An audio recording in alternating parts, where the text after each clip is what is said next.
balik lagi.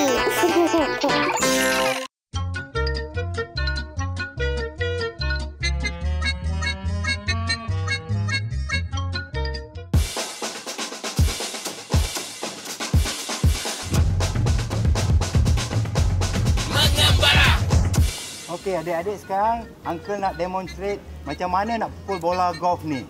Okey, pertama tadi kita dah belajar grip, okey? Sekarang Uncle nak tunjukkan macam mana cara pukul bola ni. Okey, Bas duduk depan sini, Bas. Okey, tengok Uncle pukul dia 3 bola dulu, okey? Korang perhatikan. Dapatkan kaki. Dapatkan kaki. Pegang grip. Okey. Buka kaki kanan. Sekarang kita pakai wood. Okey, kita mulakan 1 atas, bawah, follow through. Okey, faham? Faham. Okey, Uncle demo dulu, tengok. Tengok bola dekat sini, jangan tengok dekat sana. Pasal kita main golf, kita nak tengok dekat sini.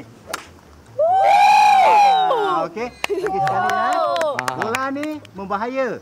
Jadi kalau kita main golf, jangan duduk dekat depan. Nanti kena kepala kita susah. Tengok bola ni, badan pukul bola macam tu. Kawan-kawan nampak kan?